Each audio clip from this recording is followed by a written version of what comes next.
제가 보니까 사람들이 다 눈은 두 개예요. 눈은 두 개인데 이상하게도 보는 것이 다 다르더라고요. 한번 법정에 가게 됐는데 거기에서 어느 사건이 있었어요. 큰 사건이었는데 거기에 증인을 4명을 세웠어요. 첫 번째 사람이 올라가가지고 그 사건을 이렇게 설명을 해달라니까 설명을 이렇게 저렇게 잘 하시더라고요. 그래서 그런갑다 생각을 했어요. 그런데 두 번째 증인을 또 이제 불러 올리는 거예요. 두 번째 증인이 딱 말을 하는 걸 들어보니까 첫 번째 증인하고 너무나 달라요. 그 사건의 내용이 다른 사건인 것 같더라고요. 거기에다가 세 번째, 네 번째 올라가니까 정신이 산만해지게 되는 거예요. 뭐가 진짜인지를 모를 만큼 4명의 증거들이 다 지금 다른 거예요. 그런데 어떻게 한 사건을 딱 보는데 이야기가 4개가 돼요? 너무나도 신기하더라고요. 그런데 나는 누구를 딱 봤냐면요, 판사를 봤어요. 판사 진짜로 이번에 힘들 거다 생각이 됐어요. 오늘 말씀을 보면 예수님이 사역을 지금 하고 있는데 보는 눈들이 다 달랐어요. 어느 누구는 이렇게 보고 어느 누구는 또 저렇게 보고 보는 눈이 다 달라서 예수님이 누구인가를 제대로 설명할 수 없을 만큼 이상한 이야기들이 돌게 되는 것을 보게 됩니다. 예수님은 누구이신가? 예수님은 우리가 볼 때에 제자들 데리고 거느리고 지금 빌립보 가이사랴라 하는 곳으로 갔어요. 거기는 저 북쪽에 있는데 그곳은 사실은 이방인들이 더 많이 사는 곳이래요. 근데 거기에서 물은 것이, 이 제자들에게 물은 것이, 이 사람들이 있는데 이 사람들이 인자를 누구라고 생각을 하고 있는가? 그걸 물었어요. 지금 그 바로 전에 됐던 일들이 있었는데 예수님이 많은 사람들을 기적으로 낫도록 허락을 하고 환자들을 낫게 하고 그 이후로 4,000명을 떡 7개와 고기 좀, 물고기 좀 하고 먹였다는 거예요. 그런데 그 표적을 보면서도 바리새인들과 사두개인들은 알려주는 것이 우리에게 표적을 좀 더 보여주라, 이런 말을 했어요. 이미 표적을 봤는데도 이 표적을 또 부탁을 하는 모습은 그 표적이 먹혀 들어가지 않는다는 것이죠. 자기 눈 두 개로 그걸 보지를 못한다는 것이죠. 예수님이 메시아? 이것이 보인다는 거죠. 아니라는 거죠.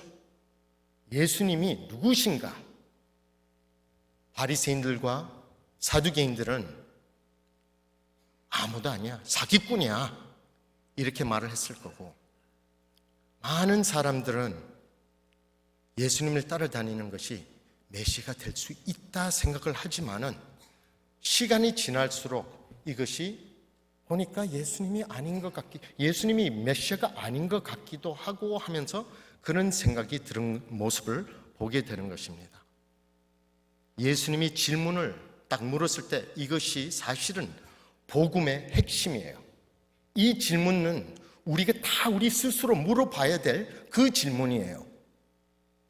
사람들이 인자를 누구라고 하는가? 누구라고 하는가?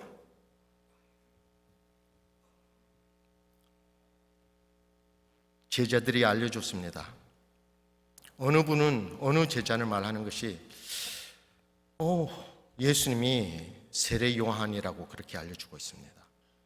어느 분들은 또 엘리야라고 또 생각을 하고 있고, 어느 분은 또 예레미야라고 생각하고, 또 어느 분들은 또 선지자 하나 중에서 하나라 생각을 하고 있습니다. 세례 요한은 회개하세요, 그 말을 했어요. 광야에서 나와가지고 해결하라.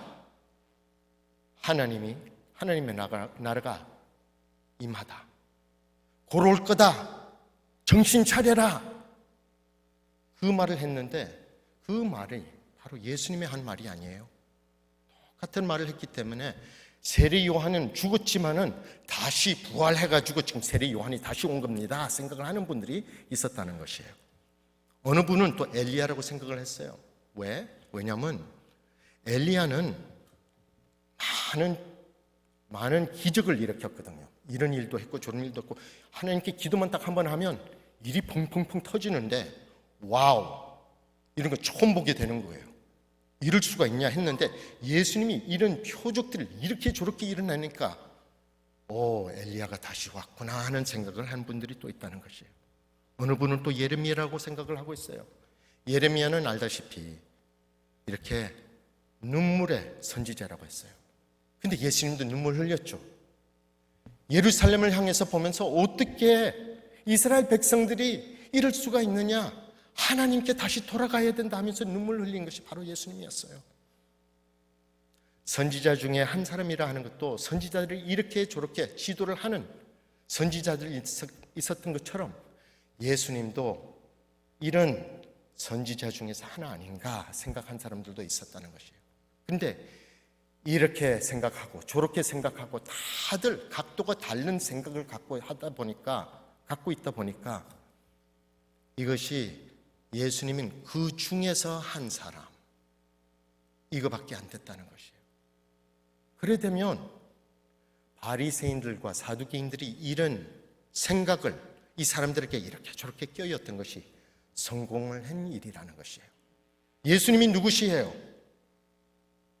살아계신 하나님의 하나밖에 없는 아들이라는 것이에요. 그렇다면 이렇게 이 중에서 한 사람이 될 리가 없잖아요.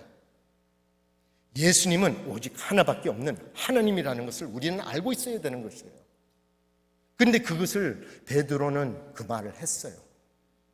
너는 내가 누구라고 생각하느냐? 너는 그게 강조해요. 너가 나에 대해서 어떻게 생각을 하느냐?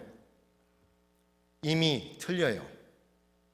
베드로든 그 다른 11 제자든 예수님에 대해서 어떻게 생각을 했는가? 그 기간 동안 예수님과 같이 동행하고 같이 먹고 같이 자고 같이 사는 이 제자들은 예수님이 누구신가를 다시 보게 됐다는 것이에요. 그 대표적으로 베드로는 말을 한 것이 예수님은 그리스도시고 살아계신 하나님의 아들이십니다. 그 말을 했어요. 우리도 그렇게 생각을 하고 있는지 아닌지 그건 우리를 잘 스스로 생각을 해봐야 된다는 것이에요.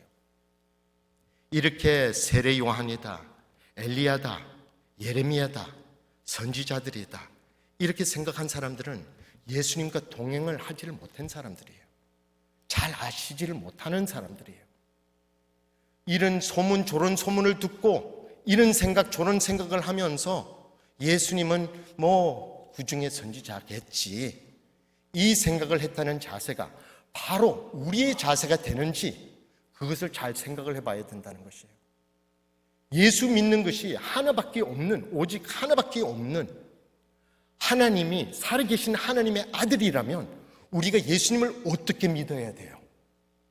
어떻게 믿어야 되느냐고요. 우리에게는 예수님이 누구신가를 잘 알아야 된다는 것이에요. 예수님이 선지자밖에 아니라면 우리는 우리 나름대로 예수 믿는 것은 오늘 빠지면 되겠지, 더 저기 갈 데가 있는데 빠져도 되겠지 하는 그런 마음도 생길 수가 있는 것이고, 내가 거짓말 한번 하면 되겠지 이렇게 함으로써 이런 좋은 영향을 받게 되는데 그런 생각도 할 수 있다는 것이에요. 다른 사람이 볼 때에 우리가 그리스도인인지 아닌지, 우리가 확실히 믿는지 안 믿는지 그것을 우리 행실을 통해서 볼 수가 있다는 것이에요. 근데 우리가 우리 자신을 볼 때 어떻게 생각을 하고 있는가?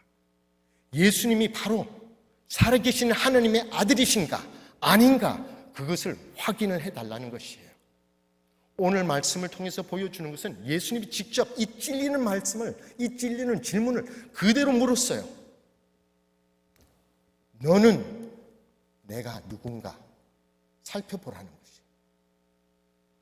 예수님이 우리의 하나님이시라면 우리는 어떻게 살아야 되는가? 어떻게 우리 마음을 갖고 있어야 되는가? 우리의 마음에 있는 것, 우리 머리에 있는 것, 우리 마음에 있는 것, 우리가 사는 모습까지도 예수님이 하나님이라면 우리는 어떻게 살아야 되는가? 이것을 잘 살펴보라는 것이에요. 이렇게 제자들은 이런 말을 할 때에 어느 누구는 이렇게 생각했다 하는 것이 있었지만 본인이 어떻게 생각했냐 물었을 때 그것을 자세히 다시 보게 됐다는 것이에요. 이런 사람들은 지금 인자가 누군지를 잘 모르는 사람들이 있었고 아는 사람들도 너는 누군가, 내가 누군가, 너는 나를 누구로 보는가 생각한 것이 사실은 바울이 질문을 한 적이 있어요. 다메섹으로 가는 길에 그러지 않았어요? 불빛이 쫙 내려올 때에 눈이 감겨지고 보이지를 않은 상태에서 너는 왜 나를 핍박을 하느냐 할 때에 뭐라고 했어요? 바울이 질문을 물었어요. 주님, 누구십니까? 누구십니까? 물었어요. 예수 그리스도라는 것을 알고 나서 바울의 삶이 완벽하게 180도로 돌이킨 거 알고 계시죠? 바울은 주님을 위해서 한평생 동안 살아갔다는 것을 우리는 볼 수가 있죠. 죽음 앞에서도 두려움이 없었던 바울이 왜 그런 삶을 살 수가 있었을까요? 예수님이 누구인 줄 알았기 때문에 그래 살은 것이에요. 우리는 예수님이 누구십니까? 우리에게 메시아입니까? 우리의 메시아라면 우리는 확실하게 믿음을 갖고 살아야 된다는 것이에요. 확실하게 우리는 주님을 바라보면서 살아야 된다는 것이에요. 숨어서 다른 일을 할 것 없어요. 하나님이신데 모든 것을 다 보는 하나님이신데 우리는 주님을 바라보면서 살아야 된다는 것이에요. 그렇지만 우리는 죄인이에요. 아무리 노력을 해봐도 우리는 죄를 짓는 자예요. 그런데 이렇게 예수님을 잘 모르는 사람들과 그리스도인가 틀린 것이 바로 뭔 줄 아십니까? 이 세상적인 눈으로 보면 다 똑같이 보여요. 죄도 짓고 더럽기도 하고 모욕도 안 하면 냄새도 나고 다 인간이에요. 그런데 틀린 것이 딱 한 가지가 있는데 그것이 뭐냐면요. 예수 안 믿는 사람은 죄를 그냥 지어요. 그걸로 맞춰요. 그리스도인은 죄를 지면 거기서 무릎을 꿇고 주 하나님 아버지, 내가 잘못했습니다. 나는 죄인입니다. 주님 앞에서 바로 쓰려고 해도 안 됩니다. 하나님 도와주시옵소서. 그 기도를 하는 모습이 그리스도인이에요. 예수님은 베드로에게 말을 했어요. 베드로, 너가 이 지식을 알아서 말한 것이 아니라 성령이 가르쳐 줬기 때문에 그 말을 한 거다. 성령이 임하니까 그것을 알게 된 거다. 그거 비밀이었다. 그 말을 17절에, 오늘 읽지는 않았지만 17절에 기록이 되어 있어요. 우리에게는 용서를 해줄 수 있는 그 능력의 하나님이 우리의 죄를 용서를 하는 것은 우리는 회개를 할 수 있다는 것이에요. 해결을 할 수 있는 그 마음이 있다는 것이에요. 그것이 그리스도인이에요. 베드로는 이런 말을 했지만은 결국은 베드로의 앞날을 우리는 알죠. 예수님을 부인을 3번이나 했어요. 1번도 아니고 2번도 아니고 3번이나 부인을 했는데 유다도 부인했죠. 유다는 거기에서 자살이나 하고 말아버렸고, 베드로는 성문 바깥으로 나가서 통곡을 했어요. 나를 죄인으로서 어떻게 할까? 나의 주를 내가 부인을 했다니, 안 하겠다 말해놓고서도 했다니, 가슴을 치면서 어쩔 줄 모르는 그 심령이 그리스도인의 심령이라는 것이에요. 우리는 그런 삶을 살아야 된다는 것이에요. 죄를 짓지만은 주님을 바라보면서, 주님을 의지를 하면서, 죄 때문에 나는 넘어지지만은 그래도 주님이 내 손을 붙잡으면 나는 다시 일어날 수 있다. 그것이 영생이라는 것이에요. 그 영생을 얻은 우리라는 것이에요. 그 말씀을 항상 기억을 하면서 사시기를 바랍니다. 주님을 의지를 하면서 주님이 무엇을 했다는 것을 알고 주님이 이 세상까지 내려와서 우리 죄인을 위해서 못 박혀 죽었다는 그 모습, 그걸 우리는 확실히 알고 살아야 된다는 것이에요.